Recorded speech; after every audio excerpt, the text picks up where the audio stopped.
Hello, everyone, and welcome to the Grant Thornton webcast on tolls, congestion pricing, VMT fees. Are we lost? My name is Brien Desilets. I'm the head of infrastructure advisory at Grant Thornton.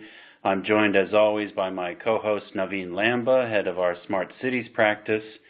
Today we have two guest speakers. The first is Martin Wachs, who's a distinguished professor emeritus of urban planning at UCLA's Luskin School of Public Affairs, and Ann Brown, a PhD candidate and graduate student researcher at the Luskin School, who will soon join the faculty of the University of Oregon. Today's topics are focused on different sources of revenues for transportation infrastructure at the state and local level. One way we can phrase our first question is whether VMT fees may act as a disruptor in the marketplace for tolling and other types of transportation funding. We'll discuss other sources of funding and some issues and characteristics related to them, and then discuss the path forward for funding transportation. Dr. Wachs, would you like to give us an overview of transportation funding sources with reference to this slide? Sure. Thank you very much, and good morning, everyone. And my screen just went blank, which is interesting. Oh,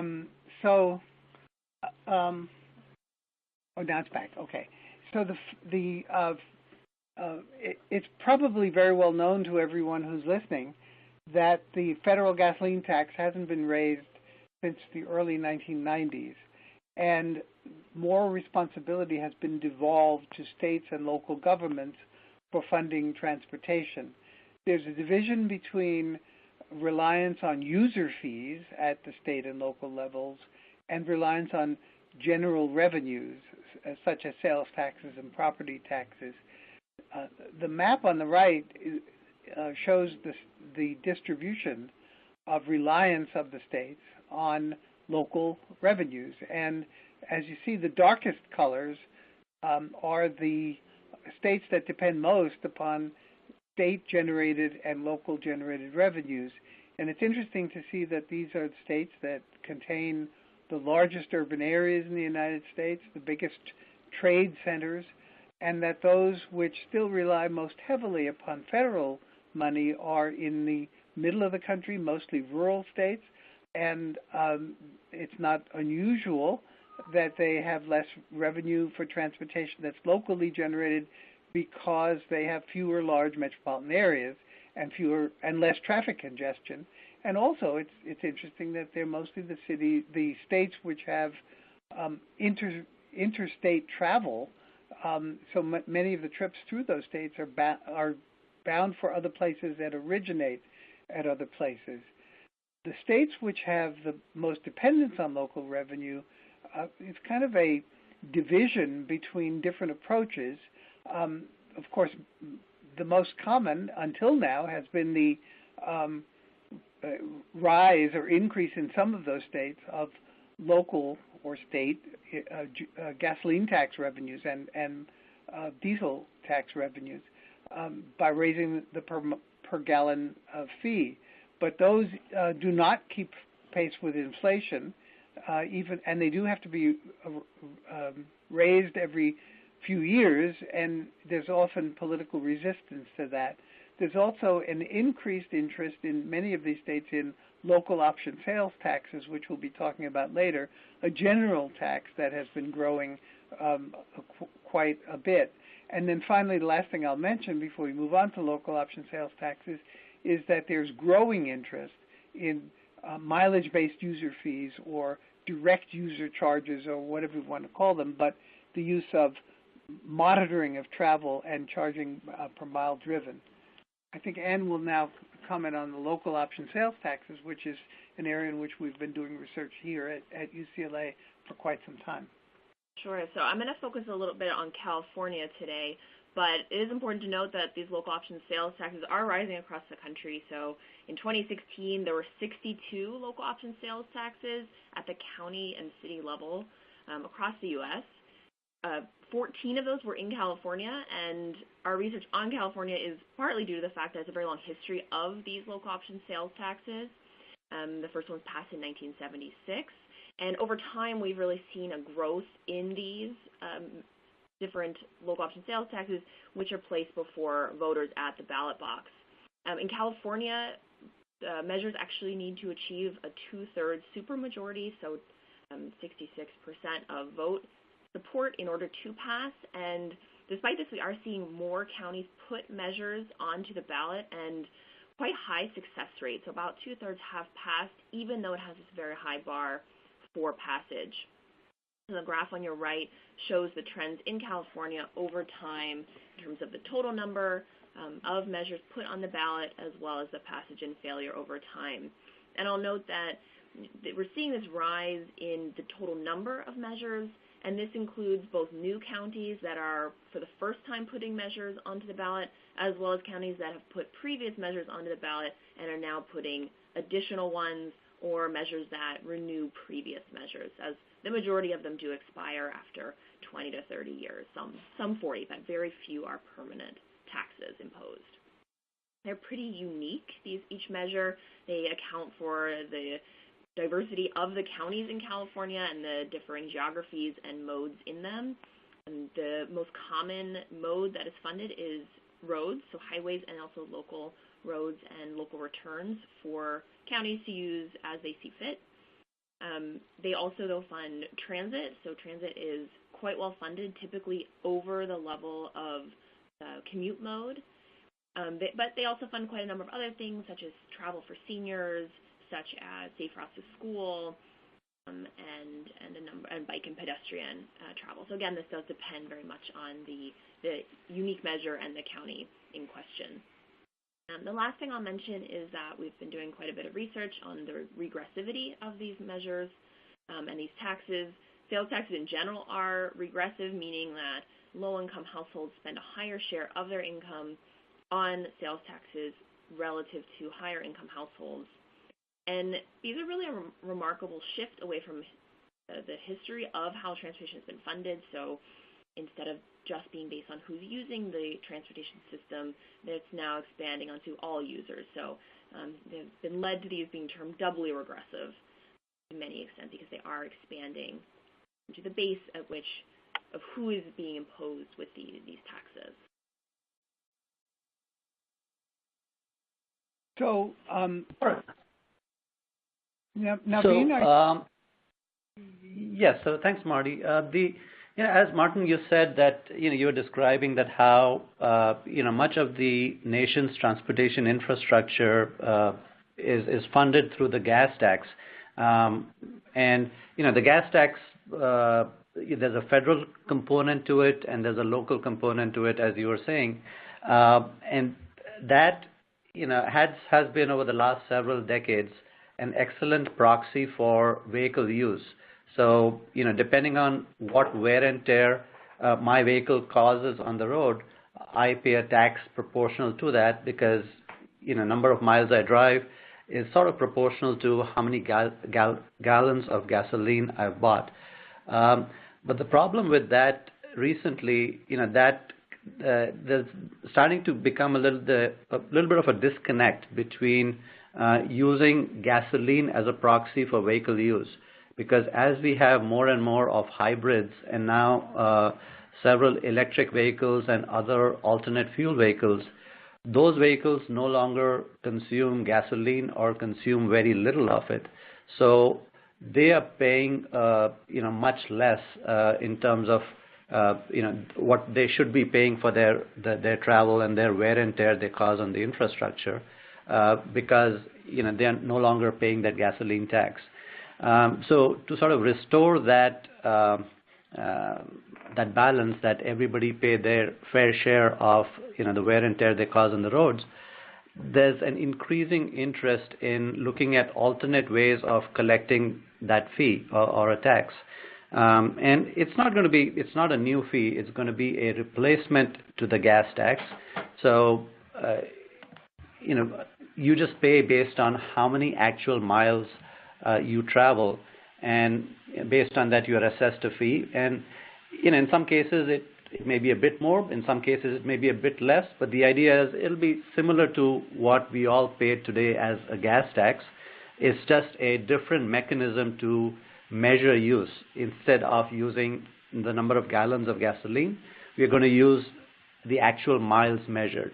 So that's the concept, that if we switch over to VMT, it can become a reliable source of funding going forward, and it'll gradually replace the gas tax as a way of collecting money for our transportation infrastructure. But in the simplest way, yes, you can measure the miles. You take your car in for inspection every year. You can see how many miles were done, and you can be assessed a fee based on that, which is fairly straightforward. The disadvantage of that approach is that it limits the number of policy options or choices that local jurisdictions and lawmakers can have. As an example, those miles, we have no idea where those miles were done. We just know that, hey, in the last year you did 10,000 miles. Whether those were out-of-state miles or they were in a different county, we just don't know. Just like the gas tax, potentially the VMT fee can vary by jurisdiction. So, if your local jurisdiction has a lower per mile fee, and we go with a purely manual odometer reading approach, we don't know where those miles were done, so you may not benefit from the lower fee.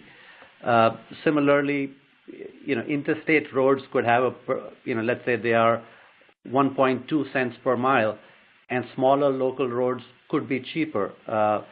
Again, if we don't have a way of identifying where those miles were done, we cannot have different rates for different types of use.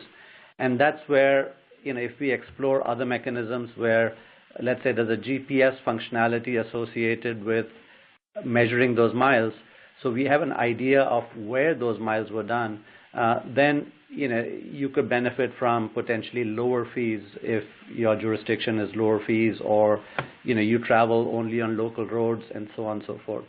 So but the minute the word when we talk about location-based measurements of miles, the issue of privacy comes up very often, that hey, somebody is able to track where I'm traveling, and it's a legitimate concern, but there are several approaches where privacy can be completely protected. As a very simple way, the location and the computation of the fee can be done in the vehicle itself. All modern vehicles now have all sorts of GPS and computational capability on board. So all that is done on board, and what the information that leaves the vehicle is something very simple, that for today's use you owe $1.30, or for this week's, it's just a dollar amount. Where it was done, how it was done, all that doesn't need to go anywhere. So there are a number of similar concerns that are often raised, and those are very valid for somebody who hears of a system like this for the first time. But there are very logical ways in where each of these can be addressed to the satisfaction of the people concerned. One example being, in rural areas, the argument is that people tend to drive longer distances, and so if you do it per mile, they'll have to pay a higher fee. But that's not quite true, because if they travel longer distances, that means today they're consuming more gas, so they are already paying a higher charge. So it may not change by switching over to VMT. In fact, there are many studies that show that the rural users might benefit from it, because rural vehicles typically tend to be older models, and their fuel consumption is typically higher. So if they switch over to a mileage-based tax, it can be, they might actually benefit from it. And also by policy, rural miles could be made cheaper than downtown miles, for example, just because the amount of use and wear and tear on urban roads is a lot more than rural roads. So again, there are concerns, but each of those concerns, there are very valid answers for it. And there are a number of projects that have been initiated over the last few years that are looking at all these different aspects of how can VMT fees be made practical. So how do we switch over to something like this? What are the issues, and how do we address them? And as you can see on the slide, this is not a full list, but just a representative of there's several pilots going on. Oregon is the one that is sort of the leader in this space. They started doing these pilots over 10 years ago, and I think they are now they've done more than 3 of them, and they have an actual live system where you can choose to pay by mile instead of by gallons of gas. Similarly, there are other. While the Go ahead, Marty. Experiments have involved relatively small samples, the California pilot test involved 5,400 vehicles, and it is recently completed, and there is consideration by the state legislature who created the pilot of actually transitioning over time based on the results of the pilot test, which were very, very successful. That is, 5,400 vehicles participated. Focus groups showed that those who participated were very satisfied, and the 4 different technologies, or actually 5, were attempted and assessed in the experiment. The simplest one was that you paid for a number of miles and you got a paper sticker that went on your windshield that said you're valid to drive through your odometer reading of whatever it was, 56,872 miles. And if you were stopped, the officer could compare the maximum mileage on the sticker with your odometer. And the second technology that was used was an actual odometer reading, which required you to drive to a facility to have your odometer read.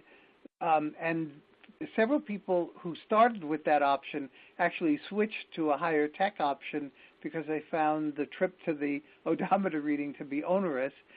The third option, which was the most popular and widely used among the 5,000 vehicles, was a device that's plugged into your OBD2 port, which exists on every automobile built since 1995, including foreign-built vehicles, and is a very small device, smaller than a cell phone, larger than a flash drive, and it reports to a satellite the mileage, and it was managed by a private company so that the participants could be assured that this was not the government collecting your data, and the government was never told origins and destinations, so they were recorded in the database for analysis.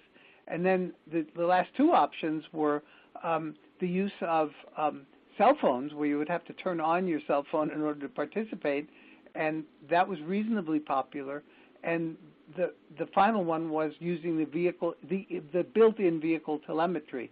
And all of those proved reasonably successful, and there were essentially few complaints about the technological details. The current slide shows that that 87% of the vehicles were privately owned, and they were disproportionately, and it's very interesting, the electric vehicles and plug-in hybrids and hybrids, indicating that people who actually pay less under gasoline taxes were anxious to participate in the trial. And what I think it really indicates is that those are people who are technologically savvy, interested in environmental issues, highly educated. So when they heard about the pilot test, they were willing to participate. There were also about 60 commercial vehicles. There were vehicles from out of state, 60 heavy commercial vehicles, trailer trucks, and light-duty vehicles in larger numbers, and vehicles from out of state so that we could test the mileage driven in state and bill for it, and the mileage out of state. It was a simulated experiment. No real money was changing hands, so that the participants got a credit card bill, which they didn't actually pay, once a month, and then they engaged in a simulated transaction to make the payment. So California is now considering expanding this and actually implementing it perhaps first with electric vehicles or some other subset of total vehicles.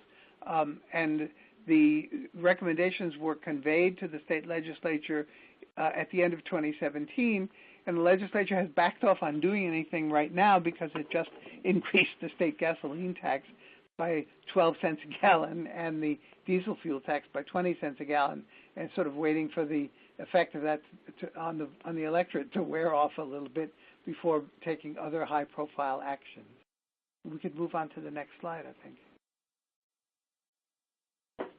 So one of the ways that these different fees can continue to innovate is that they're quite agile, especially compared to the way we financed transportation in the past.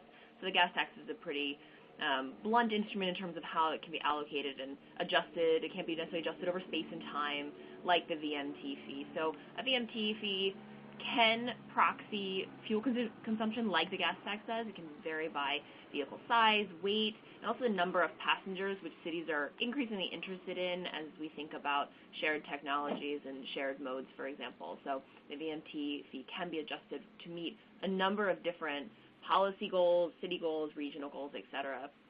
And also certainly vary, as Naveen mentioned earlier, by the facility, so by highway, by local street. They can also fold in other types of tolls, for example, so it can be a layered approach to finance that it could all be packaged within one user interface.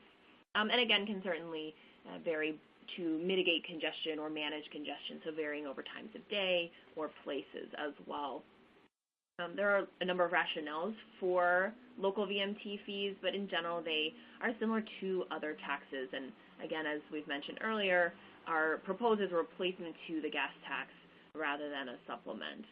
One benefit here is that, as I mentioned, the gas tax is typically, the way it's apportioned to different localities is in rough proportion to use, but it's proxied by things such as population size, number of miles in a jurisdiction.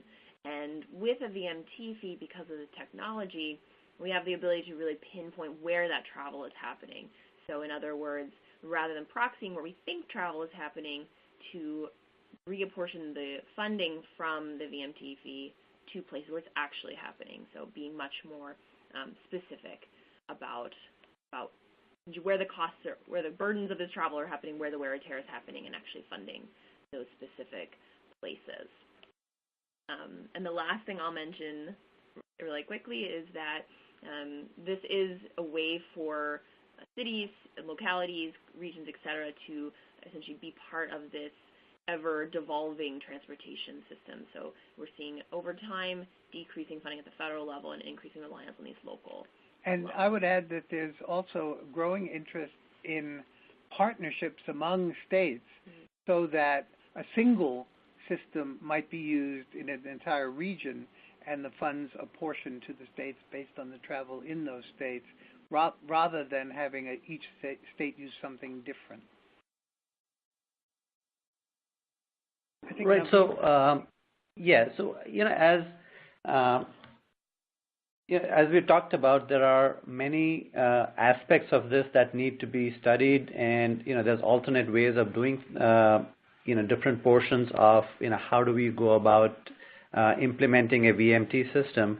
So there are a lot of pilots going on, as we've talked about, and the good news is that there is some federal funding available to do these pilots. So there is about 20 million of grants available each year, and we've consumed 2 years of that already, and there's 3 more to go. But there's 20 million given out each summer.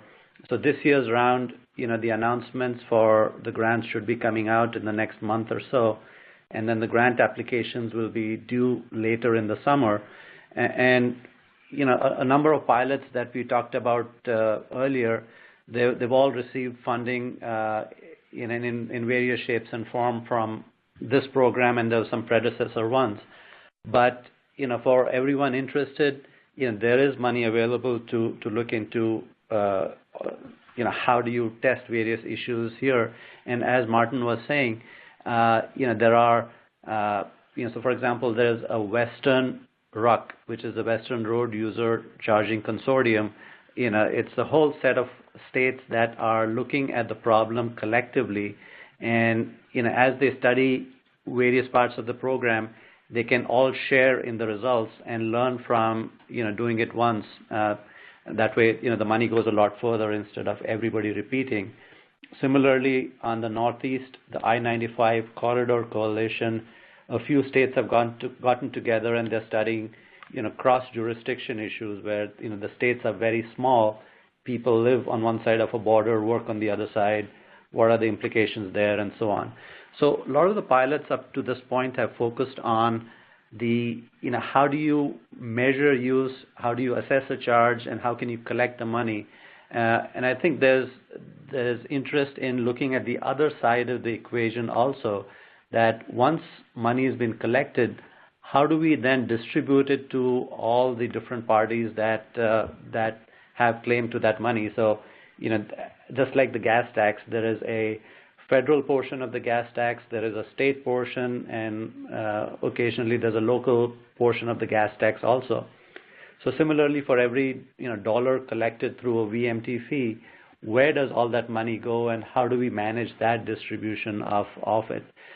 So I think in the next 3 years or so, we'll be looking at, through these pilots, all aspects of a VMT system, and then I think at that point we will be in a situation where the feds have enough proof points, enough studies done, where they've got all this information and they know what works well, what doesn't work well, where then they are informed, where they can then start building policy, where how do we over time as a nation move away from the gas tax to an alternate way of collecting that fee.